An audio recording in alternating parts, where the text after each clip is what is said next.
It's a lot of fun. It's ultimately pointless if this is what you're doing. Why? Low criticality, high recuperability. We've got to stop thinking like vandals and start thinking like field generals. All right, we've been carrying out operations that are emotionally appealing in the hopes that this would somehow coagulate into something bigger. This was the problem, for instance, with the non-strategy of the Weather Underground. And increasing your firepower does not increase the soundness of your strategy. So look, you're not going to walk away with this, with a serious grounding in the principles of, guerrilla warfare. But my point is, other people have already figured this out. And they're serious people, people who intend, in fact, to win. They have a grand strategy. They've got some goals. They get their strategy. And then after examining the resources that they have on hand, they move on to tactics. So I would say we have two goals: to disrupt and dismantle industrial civilization, to remove the ability of the rich to steal from the poor and the powerful to destroy the planet. And goal two, to defend and rebuild those autonomous communities and ultimately to assist in the recovery of the land. So these two goals are interdependent, and the movements involved are going to have to work in tandem in some way. And that's why I want the permaculture wing to get on board. I mean, they really need to be doing, part two. That's really their job. It's always the task of the cultures of resistance. And it's going to take a lot of different organizations, mostly above ground, mostly working nonviolently. Part one could be achieved using nonviolent tactics. But we don't have the numbers, and I think everyone in this room knows that. So it's going to take an underground network that has both the commitment and the training to pull this off. In case you can't find a way to hope, there is actually some hope. And I think that the above ground could take their hope from the French labor strike that happened last November. Totally above ground, the protesters used trucks, they used human chains and a few burning tires, and they blockaded the fuel depots and managed to close all 12 of France's oil refineries. The major oil terminal was offline for 3 weeks, and that stranded 30 oil tankers in the Mediterranean because there was nowhere for them to offload. The major oil terminal, when the government tried to open the emergency reserves, the protesters blockaded 20 more terminals. So they escalated, right, when the government tried to stop them. In a few weeks, the entire economy was slowing to a halt for lack of fuel. Now, the French strikers did what every military and every insurgency does. They interrupted key nodes of infrastructure on that way to cascading systems failure, right? They did it using nonviolence. Well, if we had the bodies, it could be done. The question is, do we? For the underground, your hope is MEND. This is the movement for the emancipation of the Niger Delta. Now, the oil industry has earned literally hundreds of billions of dollars off of Nigeria's oil. The Niger Delta is the world's largest wetland, only now it could more reasonably be called a sludge land. The people are knee-deep in oil industry waste. They used to be self-sufficient. They are now starving and sick. All the fish are dead, okay? There's nothing left to eat. The original resistance was MOSOP, and that was led by poet activist Ken Saro-Wiwa. Theirs was a nonviolent struggle against Shell Dutch Royal, trying to get the oil industry out. In 1995, Saro-Wiwa and 8 other leaders of the movement were hanged by the military government, completely illegitimate. Despite international outcry, nobody was able to save them, so they were all hanged. And by all accounts, Ken Saro-Wiwa went last, which means they made him watch all 8 of his best friends get murdered first. So, the level of sadism you're always dealing with these people. MEND is the second generation. They do direct attacks against workers, bridges, office sites, terminals, oil rigs, pipelines, and support vessels. They have managed to disable 1/3 of Nigeria's oil. In one single attack, they destroyed 10% of the capacity, the production capacity. There was a series of attacks last December, just before Christmas. They shut down 80% of the oil in Nigeria, 80%. Their main tactic is the use of speedboats and surprise attacks against simultaneous targets toward that goal of cascading systems failure. These people are quite serious. Now, the French did it non-violently because they had the numbers. MEND uses property destruction because they don't. What they do have is university educations. They've clearly studied other militant movements.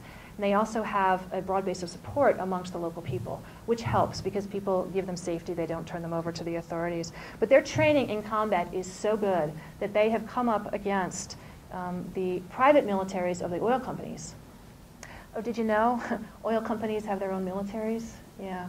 I don't know where people in North America think oil comes from. I'm sure you have this discussion all the time with people in your lives, but yeah, uh-oh, what happened?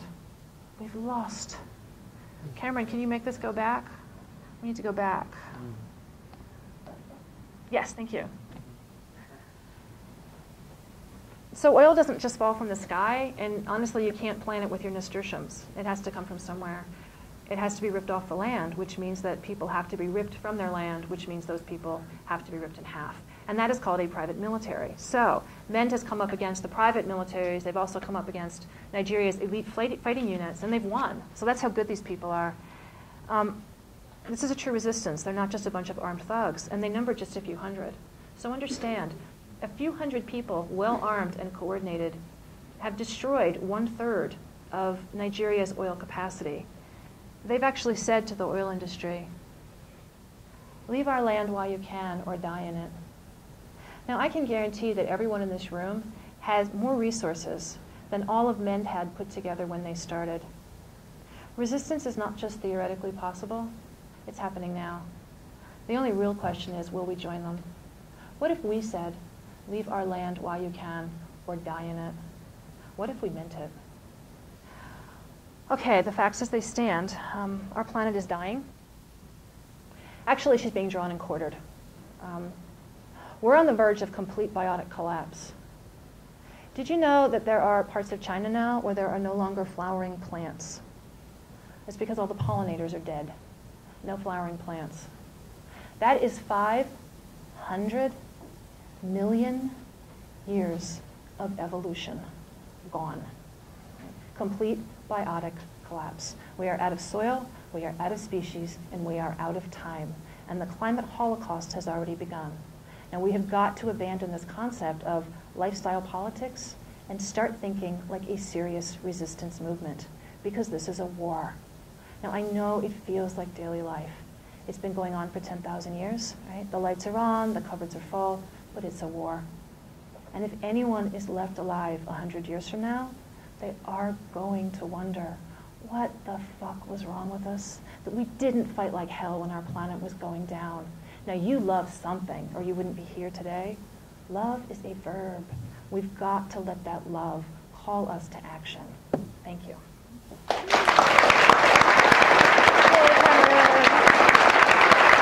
I'm about to cry.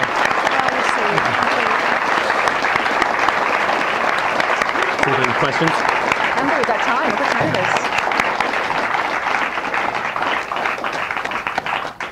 We are totally out of time because the technology failed. Yes.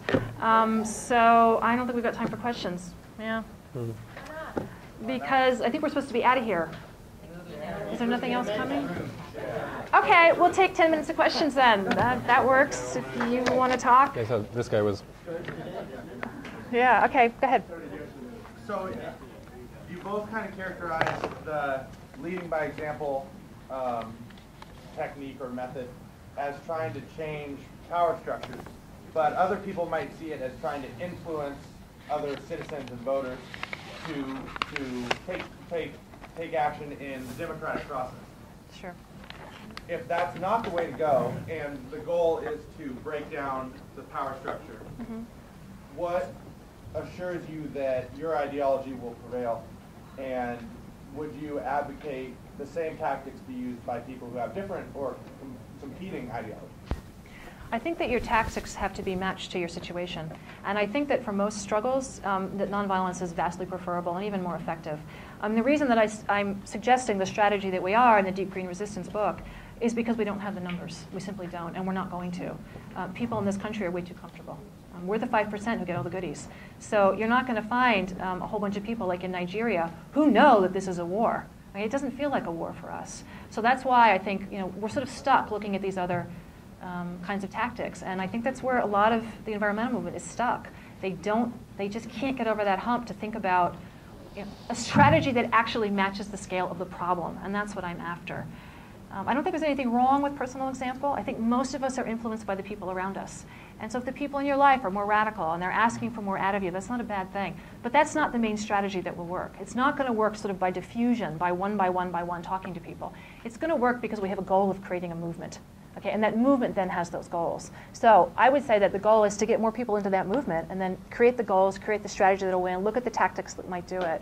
And so that's the difference, is whether you see just this sort of diffuse, sort of individual by individual thing, you know, moral exhortation, provoking something, as opposed to, we're going to build this movement. We're going to teach people how to think politically. We're going to show them what the problem is. We're going to try to figure out all together what tactics we're willing to use, and then we're going to go for it. So that's what I would say the difference is.